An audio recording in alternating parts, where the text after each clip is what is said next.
Yo, what is up, everybody? It's your boy Soto here with y'all on Woodbags. Back with another one. All right. Well, it's a pretty big day today. I'll have to admit. Pretty big day today in the life of good old Soto. My sister is having a baby. Her water broke today, maybe like a couple hours ago. She's in the hospital. No contractions yet, but her water broke, so they're not going to send her home. So she's going to be in the hospital until she shits that kid out. And I'm going to be an uncle. I don't know. I don't know how this works. Because, I don't have any kids, thank God. The Lord didn't bless me and my terrible ex-wife with kids. But my sister's having a kid. But, when your cousins have kids, I know that you're second cousins, but I'm kind of like the uncle. And, I got a lot of those. So I don't know. I don't know how this works, but I'm gonna be an uncle basically probably before the night's over.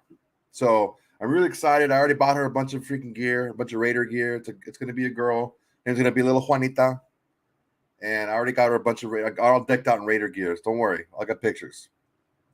So, all right, that's great news. Kids coming soon, but before we go any further, I want to make sure. Tell everybody, like, comment, and subscribe. Blah, blah, blah, blah, blah. Tell your friends. You just tell your haters. Tell your mama. Tell everybody. Okay. Happy Friday. Happy Friday evening. I didn't have much to do this tonight, so I said, you know what? Let me break down this presser. Dave Ziegler hopped on, and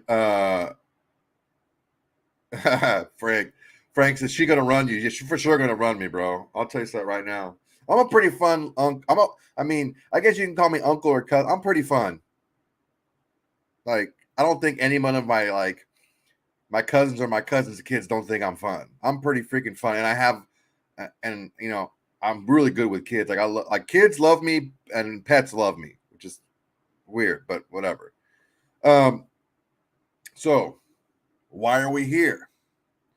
Dave Ziegler, GM of our Raiders, held a press conference today, a little pre-draft presser, kind of a little of the air out of the balloon, right? There's a lot of talk, a lot of pressure right now. There hasn't been a lot of communication out of Raiders camp of what's going on as far as leading up to the draft and what the team's looking to do and what the team wants to do and what their goals are and stuff like that. So there was a presser today, and it gave us some good information. Now here's the deal. It's the deal, brother. Ziegler's a GM, and he's a freaking pro, right? He's not just some guy that got the job because he played football, but he knows how to talk to the press. He knows how to talk without saying anything. But I think that the Raiders journalists are getting used to Ziegler and the way he talks. So they do a thing that I do a lot too when I ask questions is I give the answer I don't want to hear as well, of course, blah, blah, blah, blah, blah, but here's my question. So then if you answering the question, if you spit back exactly what I just told you, it's not really an answer and it gets kind of awkward. So it kind of forces the person you're asking a question to really dig deep and answer the question as best they can without revealing too much. And that's what happened here. So look, I'm not the fastest typer in the world. I do use all my fingers, not like RJ. And I'm pretty good with it. But when you're trying to transcribe, I was trying to do my best. So I try to get word for word as far as the answers go, but I hit the high points and then we'll discuss. So there was quite a few questions. I think I picked 1, 2, 3, 4, 5, 6 questions, 6, 7, 8 questions, something like that. And we'll talk about the go through the question, talk about the go through the answer, talk a little bit about what that means for us, not just now, but going forward. Excuse me. How does that mean? How did that play out in last year's draft? And just move on from there. I'll take some of your questions, of course, and Yeah, man, we'll have a little fun. All right, so let's start. So the first question asked to Dave Ziegler, actually, before I go any further, if you want to watch the presser yourself, I put the link in the description. So after we're done, you can go ahead and check it out. So the first question was, do you feel looking at this body of players, you are in a good position to add multiple players who are going to be able to help pretty quickly this season? That was the question. Now here's the answer, and we'll discuss. The answer Dave Ziegler gave was, that's the hope. And I think when you're picking at the top where we are and in some of these rounds, you hope that you're able to find some guys that are going to impact the team. And selfishly, we want to do it throughout the whole draft. But I think we're in a good position with the number of picks we have and where we are picking in the rounds to find some players that are going to come in here and have a positive impact on the team. Okay, so reading in between the lines here, when he says selfishly you want to do it throughout the whole draft, he's basically saying, of course, we would want to get starters and impact players picks 1 through 12. But realistically, if you haven't heard me say this already, this is how things work. Normally, if you're picking in the top 3 rounds of a draft, those guys should start for your team. Okay. If not start, play heavy minutes. So, unless like you get you draft a backup quarterback or something, a young quarterback, like we might do. Like, okay, he's an impact player for the future. But if you draft, especially if you draft a position of need, that guy's drafted to start rounds 1, 2, 3, 1 through 3. That's why one of the reasons why I was kind of like throwing my hands up, like, yeah, we got a 3rd round pick for Darren Waller. That's not like a shit pick. Like, that should be a starter on your team. I think what happened is, as Raider fans, we're so used to us not hitting on these early draft picks and maybe hitting on some later ones that we think that you can find starters throughout the draft. And that's not normally the case. Rounds 1 through 3 are going to be starters for you. Okay. 4th and 5th round should be rotational guys. Again, depending on position, should be rotational guys that get some snap, that get some run. 6th and 7th round guys are going to be guys who are practice squad guys, developmental guys that going to do a lot of special teams.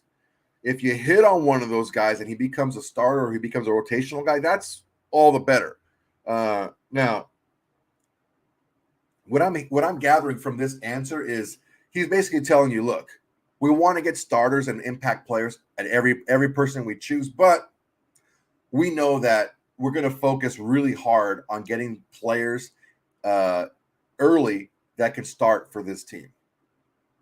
He talked about here, we're going to come in, players who can come in and have a positive impact on the team. Again, that's what he's saying here. He's kind of echoing what I've been saying, we all know. We got 12 picks. A lot of them are later in the draft, and you need those picks, especially us, because we lack a lot of depth, especially in defense. So we get these depth guys that we develop and we put them into our system, right? So when you have that, you don't have to spend the money on like the 1-year veteran contracts who are going to get paid like sometimes 8-10 times more than you would pay a 6th round rookie, right? Gives you more cap space, more flexibility. Plus, you have a younger guy you can coach. Okay, look at this. So I remember this dude's name because he says he's listening from Switzerland. Andrew Evenstar. Welcome, bro. From freaking Switzerland. I don't remember the name of your town, bro. Sorry. Ludenstunnen, something like that. But it's Switzerland. So appreciate you, man. Appreciate you for sure. Okay. Next question. That's a good question. And actually a question that drilled down. Dave Ziegler was asked, what is the priority? What is the direction you want to go with the 7th pick? Now, I kind of, when you're being conversational about something, you put a lot of hums, ums, and knows into it. So I kind of, condensed the question. But what was actually asked was, you're staying there. You're not talking about moving up or moving back. We're talking about how the draft is now. What direction do you want to go with the 7th pick? So he takes a lot of the answers away. Like I said before, you give the answer with the question, so you don't get the answer you don't want, right? So you don't get an answer like Dave Ziegler is going to say, well, we could move up, we could move back, so I don't know, whatever, right? So he gave him that in the beginning. So basically the question is, what direction do you want to go with the 7th pick, 7th overall pick? And here's Dave Ziegler's answer. I think the priority is finding someone that will make an impact. You want to find a starting level player at that spot. There's no doubt about that. You want to find a player that hopefully fits a need you have. We're going to look at the best available players, but we have a lot of places on this team where we can add competition. And we're looking for passion for football. So it's clear. When you look at hopefully fits a need you have, it's going to be a position of need for us. What are 3 really big positions of need for us? We have a really big need in corner. We have a big need in the defensive interior.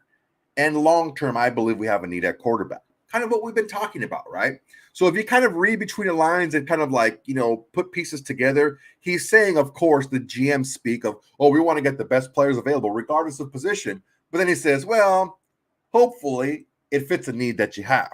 So when you say that, I mean, that's always like a duh, right? But when you actually, vocalize it, it's pretty much, that need is like a little block that you put on the scale that kind of tips into a guy's favor, right? Like if there's a really good, wide receiver available in the first round where we pick, and there's also a really good corner, I'm almost 100% sure we're going to take the corner.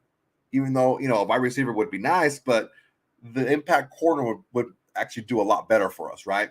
So that's that little block, that little weight that kind of tips the scale in that favor of the position of need for us, right? Let's see, we go here. Rod Gas, Raider Nation is all over the world. Shout out from Mexico, Soto. Rod Gas, welcome, sir. Anyone you see walking around Mexico or Mexico with the Raider hat on, you freaking shout him out, shout out the windbags, tell him his boy Soto said, what's up? Okay. So now what have we learned so far? What we've learned is we're looking to get starters in this draft, of course.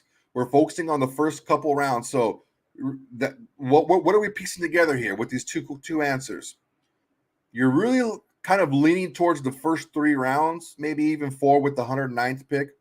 You're looking at the first, let's say 4 rounds, 109 picks, right? Looking at those guys to start. You really want those guys to start to be impact players. Then the second answer is, well, you want to get the best player available, but wink, wink, you want it to fit a position of need. So look for the Raiders to go interior defense, possibly of course, secondary, possibly a linebacker, maybe even quarterback, maybe interior offensive line. You look for those positions. I wouldn't think that they would double up, like take a corner in the first and a corner in the third, with one of the 3rd round picks. I wouldn't think they'd do that per se, but if you sprinkle in like a tight end there, or I'm telling you, that 3rd one, because look, we all know the first 2. You need a corner and you need an interior defensive lineman. Just so happens there's going to be quite a few interior defensive linemen and corners that are available to be impact players in the first 2 rounds, right? But you take a look at maybe a linebacker in the 2nd round. You take a look at maybe a tight end that's available if he's drops. Like, it all depends. It all depends on how the player is rated by this scouting team, right? Okay. I'll get to your questions real quick, guys. I just want to get through a couple of these questions, and then I'll keep bouncing back and forth. Okay, so I appreciate you guys. Keep throwing those questions in there. I'll bookmark them, and I'll get back to them. Okay. All right, 3rd question, which is a good one. What's the process like? How many times do you do a trial run? That was the question. The answer Dave Ziegler gave was, we're just finishing up 15 straight days of draft meetings. 15 straight days. Those conversations are fluid. as you're going through the board and positions, you start to have things pop up, and those conversations are fluid. So from that, I'm gathering this. They are basically doing a live mock draft for 15 straight days, and they're discussing different scenarios, what to do in this position, what to do in that position, what players do we group and say, okay, let's say we're at 7 and someone wants to trade up with us and give us a nice package, right? Not that kind of package, a draft package of picks. Get your minds out of the gutter. So we do that. Okay, let's say if we go back down to 12 and we really like the corners in this draft. Probably Witherspoon's going to be gone. Probably Gonzalez is going to be gone. That leaves Porter. So now you have Porter. You probably have an offensive lineman and maybe a defensive tackle like Clancy. How do we stack those players up with each other, and what to do in that situation? Do we look to trade back again? Where can we get this player? Where do we think these other teams' needs are, and where are they going to go? Right. So those are things that they've done for 15 straight days. Now, here's the deal. Here's the deal, brother. I don't think they just did it for the first few rounds either. I think they've gone all the way through and really ranked these players, better situation, better players, better, not just on tape, right? We'll get to that in a second, but fits for the team. Which players fit the team better that can get the job done, right? All right. Okay, next question was, this is pretty obvious. Do you feel pressure to get it right? But I really like the answer. He flat out, Dave Ziegler flat out just said, yes. I want to get 12 contributing players. That's the pressure he's putting on himself. Now, if we oh man, that was awful. I ate some popcorn, like a little snack before I came on, and that was like, not good. So Ziegler said he wants to get 12 contributing players. Now, what he means is I want to get a contributing player with every pick. Because I'll tell you something right now. If we trade back and get more picks in this draft, you best believe we are trading back in to the third round, maybe the early. We're going to use those picks to move up to get more players of higher quality. Don't get me wrong. I like some of these players that are available later in the draft, but I like the players that are available earlier even more. And if we can use those picks that we get, accumulate those late round picks to be able to move up, maybe in the late third, early fourth round, to really get those players that you can say, man, these are going to be solid players. These are going to be contributors right away on our team. I think we're going to go ahead and do that. So he continues. We put that pressure on ourselves.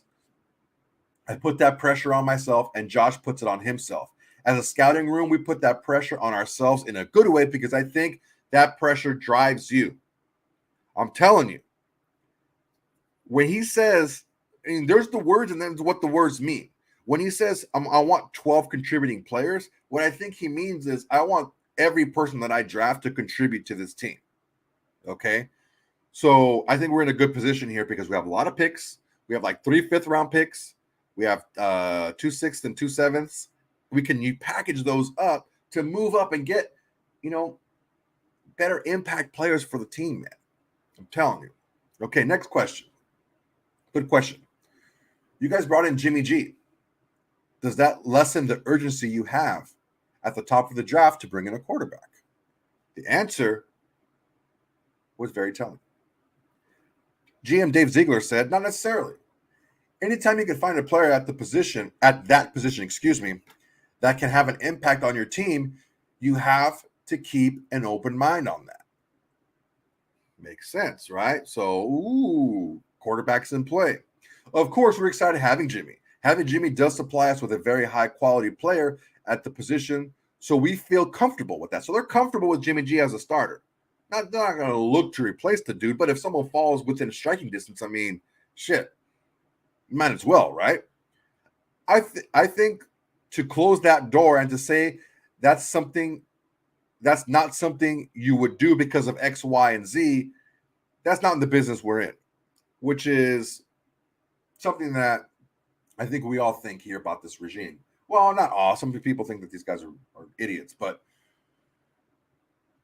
basically they're saying, look, we're looking to upgrade every position on the team. We're looking for competition at every position on this team because, I mean, let's face it, we have a lot of holes in this team. We have a lot of positions on this team that don't have a lot of good high end competition, right? Quarterback is one of them. I mean, that's one of this is definitely one of the misses that the previous regimes made, or one of the mistakes the previous regimes made. They never drafted quarterbacks.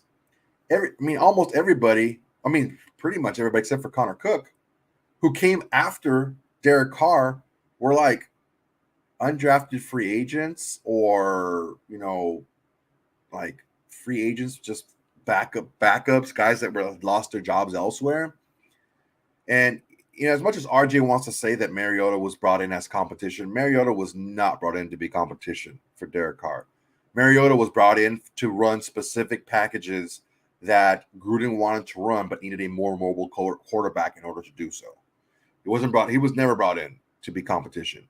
So this new regime is like, dude, we're going to bring in competition, and we're going to make sure that the quarterback that we have feels the pressure that we feel to get it right, to perform. It's all about competition. Everyone knows I'm a USC fan, right? I'm a USC fan, been a USC fan my whole life. Their best days were with Pete Carroll in the early 2000s. And he was all about competition. He would wipe the slate clean every single season and says, okay, there are no starting jobs here. Everybody has a chance to start. Everybody needs to earn their job every practice, every game, every day. And that's what you got to do, man. You got to make sure that everyone knows they need to be on their P's and Q's. They need to do whatever they have to do with their body, what they're ingesting, how they're practicing, how they're preparing, how they're performing, right? That's a good thing. We need competition. That's what we want. We want these guys to be able to know, if I don't push myself every single day, if I don't perform, if I don't show that I can do this job every single day, then I can get replaced. I think we got a little bit comfortable with certain players at certain positions on our team. Oh, he's been here for a long time. That's our guy. Well, if he's not cutting it, he's not cutting it, right? That's plain and simple. And that's I think that's a good thing that we see going on right now for this team. All right, next question. Dave Ziegler was asked, Jimmy G is going to be a starter barring injury. Do you guys feel comfortable selecting a player that isn't going to play or start right away? So kind of a follow-up question with a different person. And Dave Ziegler said this. Yeah, I do. And I do, meaning he feels comfortable selecting a quarterback. And I think it goes back to the value of the position. So the value of the quarterback position, right? I think that's important. And doing your due diligence on all those guys is important too. At the beginning of this process, you can say you don't know who is or how this is going to fall. 4, 5, 6 guys that we're going to work on that can fall to us and be there at 7. So we did our due diligence because of that. The value of that position and having a young guy that can come in and play and contribute, we see where those contracts have gone on quarterbacks too. So they're obviously an advantage of having a quarterback on a rookie contract in terms of roster construction. Like I mentioned in the beginning, closing the door on that would be responsible. Okay. Makes perfect sense. We're going to draft a quarterback in this draft. We're going to select a quarterback. And I'm thinking we're going to select one pretty high. If not in the first round, definitely in the first 3 rounds, we're going to select a quarterback. It certainly does look like it. And it certainly does look like we're going to move around, maybe trade up in the 3rd round, or trade out of after we pick our second, our second round pick, maybe trade up in the 2nd round, maybe jump back into the 1st round, like I've said, to get a quarterback late. Who knows, man? But it does seem by what he's saying that he is comfortable taking a quarterback. You want to get a good quarterback. He's talking about getting a quarterback who can contribute, who's on a rookie deal. Well, what does that tell you? We already talked about the first 3, maybe 4 rounds being the sweet spot to find starting caliber players for your team. You get that extra year, that extra 5th year of control if you draft them in the 1st round. it kind of sounds like he wants to jump back into the first round. That's just what it sounds like to me. Let me know what you guys think. But that's what it sounds like to me. Next question. What have you learned about Jalen Carter in this process? Do you believe it's a more complicated issue for the Raiders than it would be for another team? Excellent question. He didn't come out and say it, but we all know what he's talking about. Jalen Carter was charged. He pleaded no contest to reckless driving and some other shit. I guess he was racing a staff member at Georgia who ended up crashing and killing herself and someone else. So he pleaded no contest to that, but that comes off the heels of Henry Ruggs drunk driving and killing somebody, which is extremely unfortunate. It's an issue, but it's not at the same time. And I like the way that Dave explained it, and I'll go in a little bit further after that. This is how Dave Ziegler answered that question. For me, it's not. We looked at Jalen like any other player that's in the draft. I don't think we want to cheat the process with any prospect in that regard. We want to hit those bases with each individual prospect. Of course, on some prospects, it's deeper. There's just more things to look at and more things to consider based on their situation. Jalen was very similar to a lot of prospects in the draft, and we feel comfortable with the work done on him. So again, he didn't give you much as far as are you going to take him or you're not going to take him, but he said we did do a lot of work, and he did kind of hint to the fact that Jalen Carter isn't the only guy we had to do a lot of work on. There was a lot of players in this draft, and usually there are more than a few players in the draft you have to do a little bit extra work on, right? Parched over here.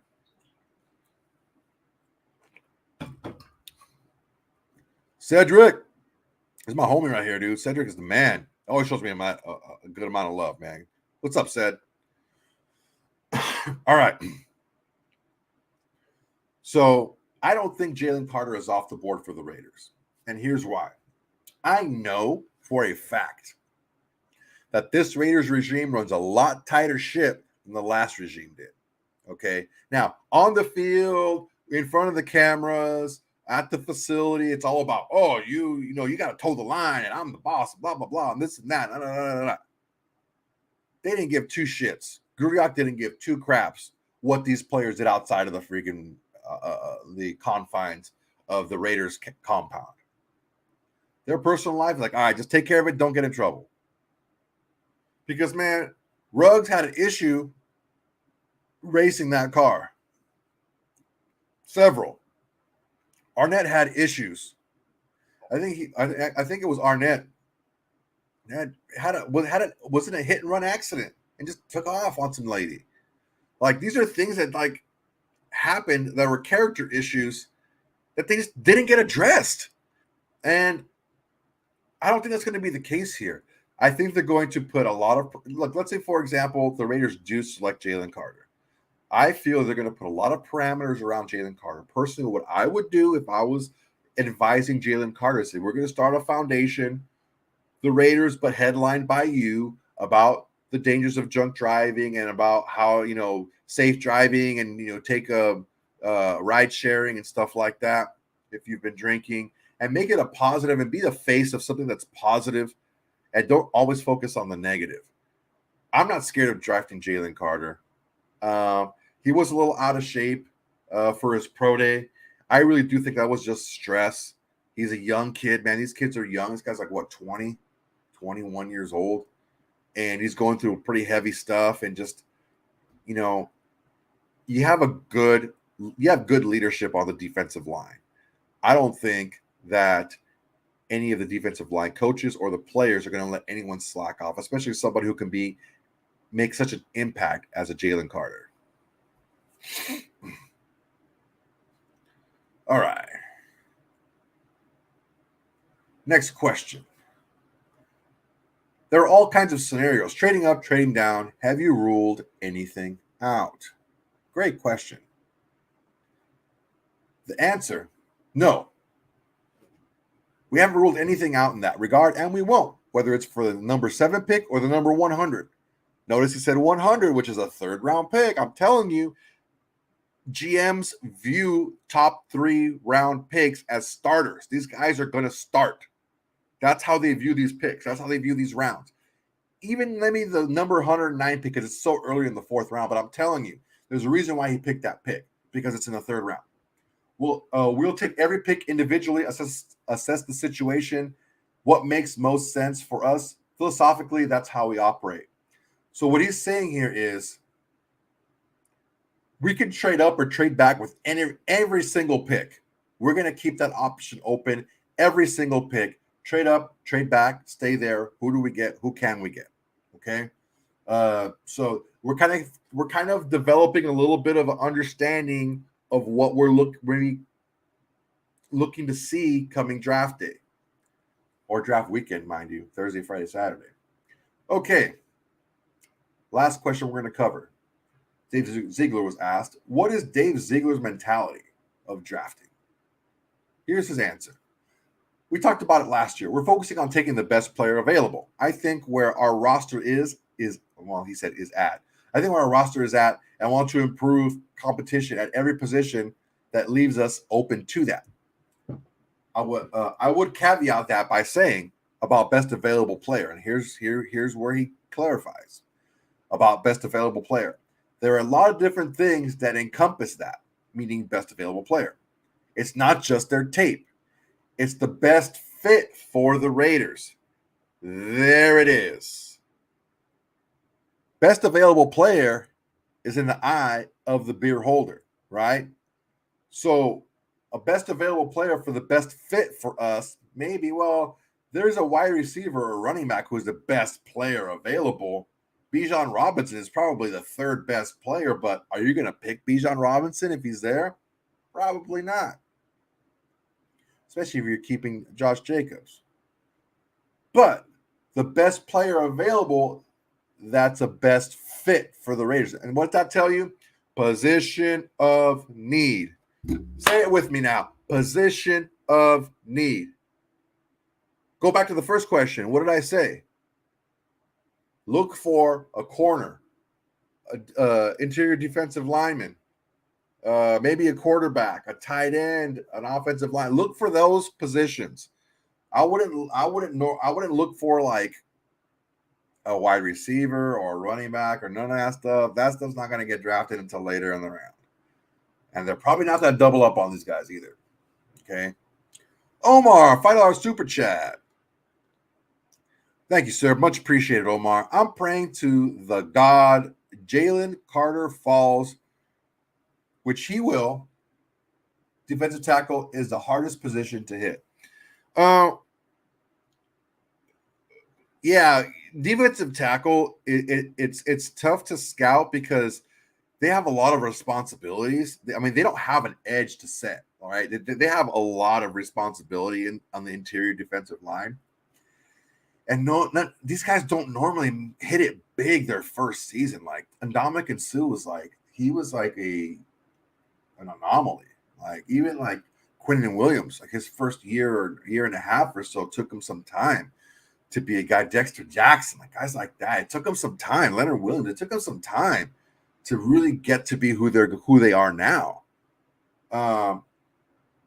Even Chris Jones wasn't Chris Jones until after a few seasons. Okay, so it does take interior defensive linemen a little bit of time to kind of get up there. But if you have a good one, he can be a game wrecker, right?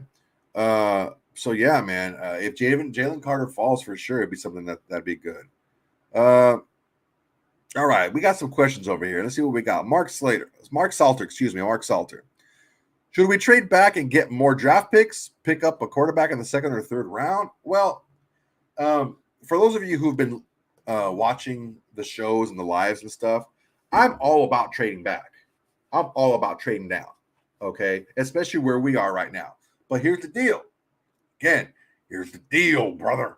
Think. That's a little macho man for you. Again, we want to focus on the first 3 rounds, maybe the first 15 or so, first half of the 4th round, right? Because those are the players who normally they're looked at to come in and start right away. Okay. So if we trade back, let's say we trade back to like a couple of picks or to like number 9. I think the Bears have 9. Or 10 is Philly. Maybe Philly wants to trade up to number 7 to make sure they can get Bijan Robinson. Then no one jumps them, right? It's possible. Well, we can also maybe work a deal to give them a 4th round pick and pick up that second first round pick too. Who knows? But I'm telling you, if the Raiders trade back, okay, mark my words, if the Raiders trade back, they're going to pick those picks that they've got in the first 3 rounds, and they're going to package more picks to jump back into the top 100 and grab more starting caliber players. They need more impact players. That's what we need on this team. Dave Ziegler said it. I've been saying it for a long time. Impact players on this team. Players, baby. We need players. We don't just need a bunch of players on our team who are going to put a uniform on. I want players. I would for sure trade the 12 picks that we have. I would trade a bunch of those picks to have maybe 7 picks instead, but have them be all in the top 150. I would do that all day because those 7 are going to be players that are going to contribute on your team. All righty. William Merchant. Welcome, William. Tanner McKee would be perfect, 100 or 109. I've watched a little tape on Tanner. I'm going to watch some more on him. He just seems kind of blah to me, dude. I mean, he's a kind of a box checker. Like, he checks the boxes. Strong arm, yes, strong arm, but not really strong. Is he mobile? Kinda, yeah, but not super mobile. Is he accurate? Yeah, but not super accurate. Is he a big, strong quarterback? Yeah, but he's not really that big and that strong. Like, he's tall, but he's not that big. It's like he's smart. He went to Stanford, but is he how football smart is he, right? It's one of those things where it's like, if you're gonna grab a guy like this, you don't grab him in the top 100. You grab a guy that's like, even home dude from Purdue, Aiden O'Connell. That dude has he's one of the more accurate passers in this draft. That's a trait that he has that's very high level. I don't see Tanner McKee having that high level of traits. He's good, but I don't know where he really moves the needle much. He's kind of just a kind of guy. Like, he's, especially for what's coming into the NFL. Like, look, compared to the other players in this draft, that's one thing. But he's not playing only the players coming into the draft. You have to think about that. You have to measure these guys up because who's in the NFL right now. Let's see who we got here. Mark Salter again. Who is the best prospects for quarterback in round 2 or 3? Round 2, there's that kid out of Mississippi State. What the F was his name? I think I have it on my phone. Emmanuel Forbes. Emmanuel Forbes is a good one. He's a little bit smaller. If he was a little bit bigger, he'd be in the first round, no problem, because he's a legit corner. He's super fast. He's got long arms, got good hands. He plays stuck. He plays good man-to-man coverage. He can get a little grabby sometimes, but he doesn't really get beat on double moves or anything. He's pretty aware of route combinations and stuff. He can get a little bit better, of course, because he's young. But Emmanuel Forbes in the second round would be a good pick. Third round, there's I have quite a few guys in here that I've done mocks for. Like Garrett Williams from Syracuse. Garrett Williams would be a good one. I can't say this name. Trevius Hodges Tomlinson, another good one. He'd be a good catch to get. Corey Trice, maybe be a little bit of a reach in the 4th round. We could probably get him 4th or 5th round, but I would say guys like that. There's DJ Turner, probably one of the faster corners in the draft. He needs a little bit of help, battling and being a little bit more physical. But those are about 5 or 6 guys that you can look at in the second day of the draft, along with the 3 that are named a lot in the first round, which are Witherspoon, Gonzalez, and Porter. Yeah. Let's see what else we got up in here. Jack Kenna. Yeah, where you been, Jack?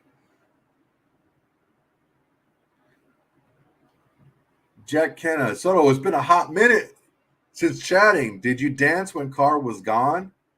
Who is better, Carr or JG? Oof. Between me and you, Jack, yeah, I did a little bit of a dance.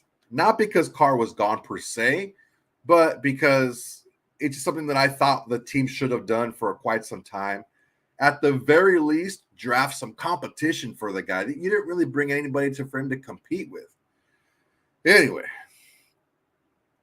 as far as who's better, I think when they're healthy, I think Carr and Jimmy G are very similar in ability. I think Carr may have a little bit higher traits as far as maybe a stronger arm. I think Jimmy G is much more accurate, especially inside the seams, in between the numbers. I think that they're equally as good controlling the line of scrimmage. Um, I don't think that Jimmy G gets as rattled as Carr does. And it's not a hate thing. I mean, he's gone. He's with the Saints now. I can give a shit. But I just think from what I've seen, you know, you can say all you want. They didn't ask Jimmy G to do much in these games. I mean, he still played these games and he played them well in certain spots. But look at this, man. This was a bad team when Jimmy G got on that team. That 49er team, they were like 0-8. Jimmy G gets traded over there when they were like 0-6. He doesn't play his first couple of weeks because he's still getting used to the team. He finally goes in the eighth game where they ended up losing. He came in halfway. He started the rest of the season, went 5-3. This is the team that was like no wins when he got there. So he's not a bad quarterback. He does have some injury concerns. But I mean, yeah, Carr was there every day, but I mean, was he really there every day? There's big stretches of uneven play, very inconsistent. I think what I'm trying to say is when they're on the field, when they're playing, I think Jimmy G is much more consistent.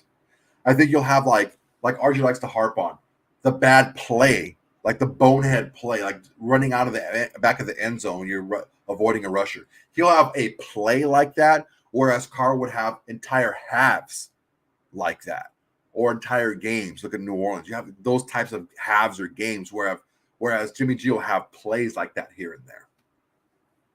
Cedric Moore, position of need. I think talking about what to draft, right? Position of need. I think position of need is a barometer to it's very easy to say, okay, we ranked all these players, there's 500 players, and we ranked them 1 to 500. It doesn't really go like that. You put them in groups, and there's different groups. Okay, this is the top 10 prospects that we see. These are the top 10 corners, the top 10 edge rushers, right? These are the top 10s. Now, these are the top positions that we're looking at. You kind of cross-reference. Okay, if you have a top edge rusher, a top receiver, and a top linebacker available, and a top corner, at those 4 positions, which one are you going to get? Well, again, like I said, the position weight puts it on the scale and makes it a little bit heavier because that's what you need. Now, you're still getting a top prospect, but you wouldn't select a corner that was not in that group, that was not in that realm of a player, of a prospect. You wouldn't reach. That's what happens. We would reach. The previous regime would reach for a position of need when there were much better players available at other positions that still could have helped the team, but they wanted to get that specific position. You can't be married like that. I think that's what happened, especially with the Gruyak era, is they really were fixed on a specific guy or filling a specific need that they reached for these guys, and they ended up biting them in the ass. All righty.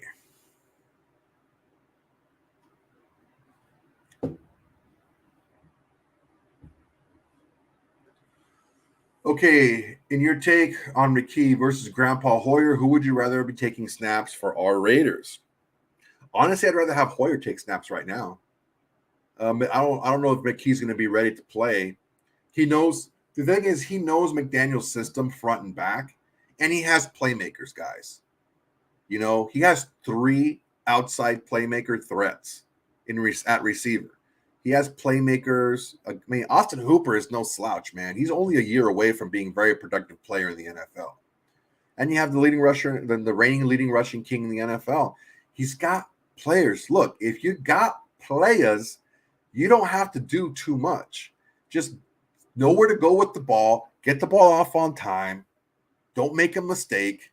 Right this second, I would say Hoyer over McKee, just because I know he knows the system, and we have a lot of good players now. If we didn't have the weapons that we have now, and we were asking the quarterback to do more, then yeah, McKee would probably be a better choice. But for right now, in a pinch, because you don't want to have Hoyer start games and play whole games, right? But yeah, I think Hoyer would be a good guy to come in here to finish a game or to spell some here and there. May Spitfire. If you have a female on there, I'm going to put you up there because we don't have very many females on here, and I appreciate when they come on. Watch Kurt Warner's analysis on his YouTube channel. It's pretty good on Jimmy G. Yeah, he did a really good one on Jimmy G. He also did one on Carr too. And I'm telling you, yeah, it's good stuff, man. I like Kurt Warner's stuff. Michael Rain III. Raiders drafting Hooker, Kurtz, Juice, Origi. Juice Scruggs, man. I like Juice in like the 5th or 6th, maybe, if he's available. He's a talented player who can play all 3 interior positions. There was a couple of questions about interior offensive linemen that were kind of they kind of went on and on. But they really like versatility, especially on the interior, man. They like guys who be able to move around and play both guards in the center spot. So Juice is definitely in play. Kurtz is I mean, playing that at that level of competition is a little bit worrisome. He's not that good of a blocker. He's more just of a receiving tight end. But again, that's kind of the way of the world right now. You kind of teach tight ends how to block in the pros as opposed to them coming out and being like a Washington from Georgia and being able to block the world. Origi's good on the interior. Yeah, man, he'd be a good guy to have. And Hooker, yeah, Hooker. I mean, look, the way things are going, I don't see Hooker staying too deep into the second round, even those 7 picks into the second round, because we have 38. I don't see him lasting that long, to be honest with you. Carlos Sanchez, God forbid, can you see the Raiders trading Jacobs and then picking up Robinson from Texas? Well, I can see them doing that. For sure, I can see them doing that. And I don't know that would be a bad thing for us. You start the clock over again. You get a back that is, dude, this kid, Bijan Robinson is so good of a football player. Think of like he's like a Marshall Faulk-esque, where he's a great runner. He's a damn good receiver. He could be like another slot receiver too. Like we already have 2 slot guys, but he could be a guy that you could put in bunch formations because he runs good routes. He can get separation. This kid is legit, bro. So I mean that's a possibility. I wouldn't be against it. But again, what are you getting for Jacobs? What are you getting for a running back that wants a big deal, that has some miles on him? Yeah, he was a rushing king, but maybe if you're Tennessee and your line is built and your game is built on the run, and you think maybe Derrick Henry's lost a little bit and he's, coming off of foot injuries in the last 2 years, not really himself anymore. Derrick Henry's a few years older than maybe you may get a 3-year deal, 3 years out of Josh Jacobs at a pretty decent clip. That could be a possibility. Who knows?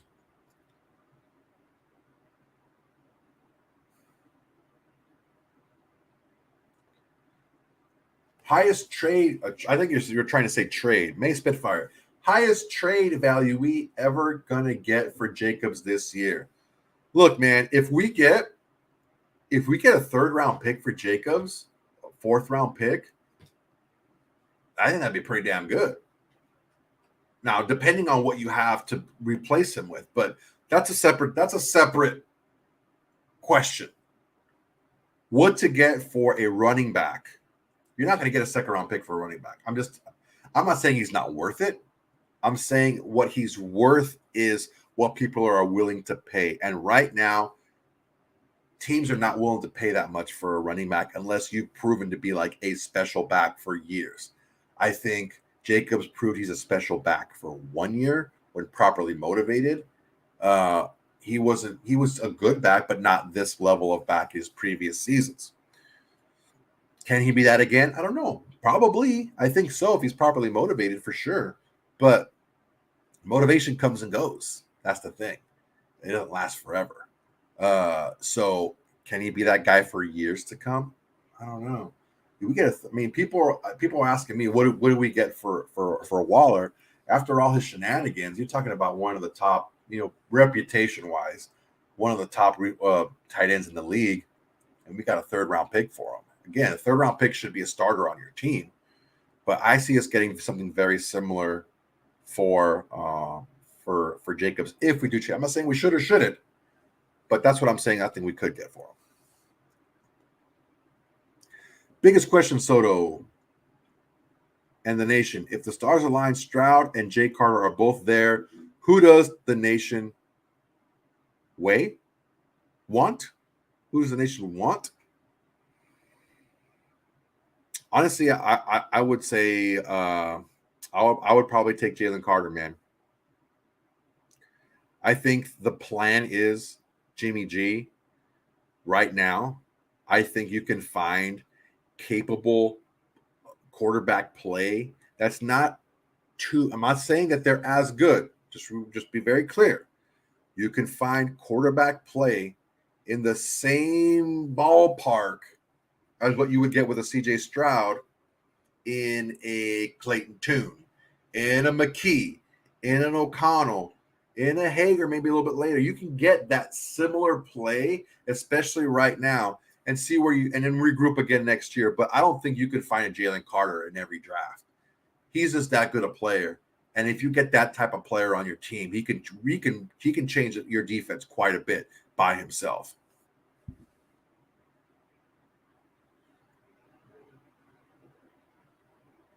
Jack Kenna, my boy, just doing all the work for me. Hit those likes and sub. Let's do it. Boogie. Carter's a game changer. Yeah, man. That's what we're looking for, man. Honestly, we're looking for game changers.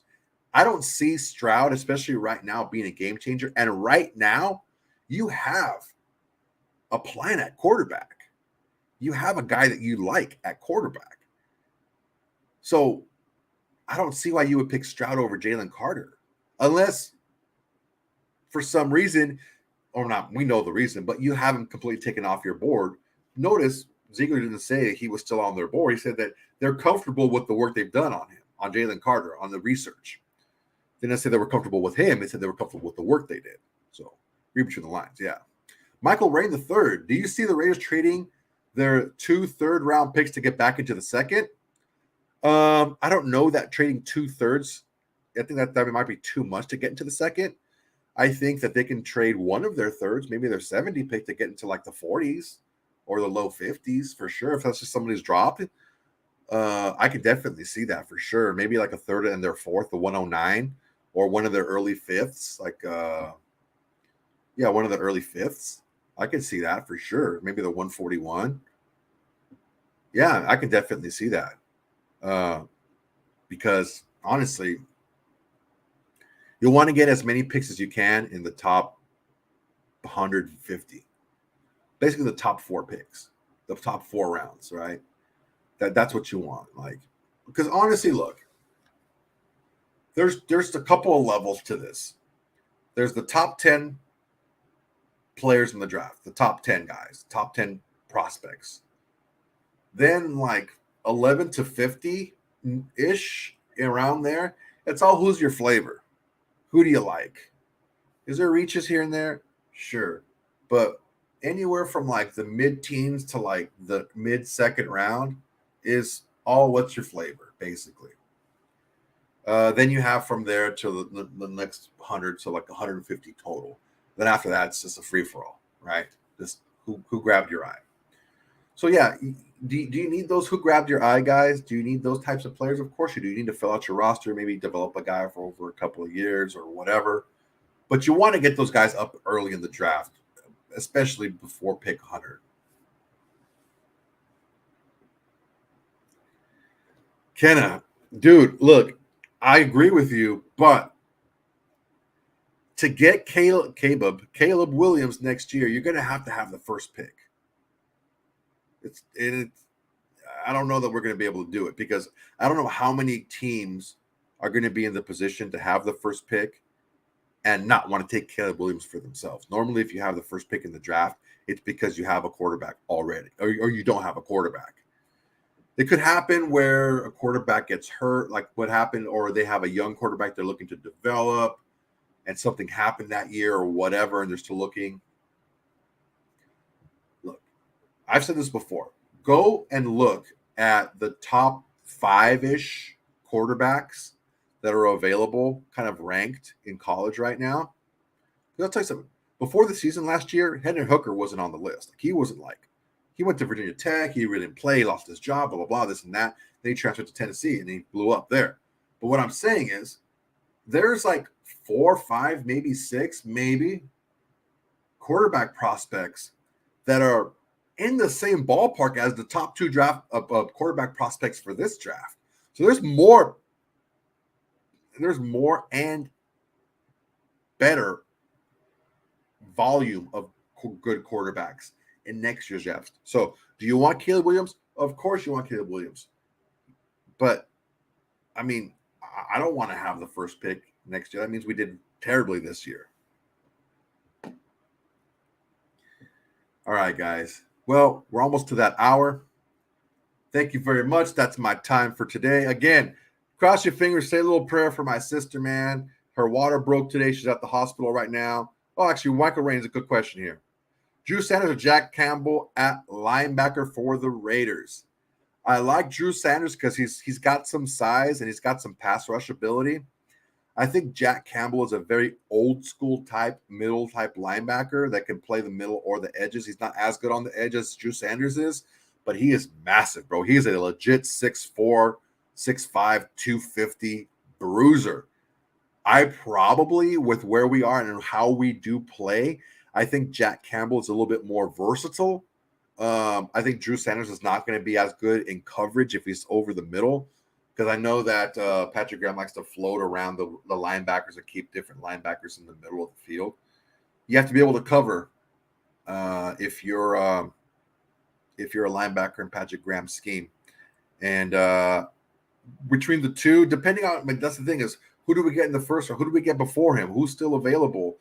Is there edge rush help available? It's very difficult. It's fluid. But if you just comparing one to the other, I think the more versatile player is Jack Campbell for me. All right, y'all. Thank you very much. Again, my sister's going into, well, she's not in labor yet, but her water broke. And just say a little prayer for her, man. It's her first kid. I know she might be a little freaked out, but hopefully everything, cross your fingers, everything turns out well. And we have a little baby Soto or whatever they want to call her.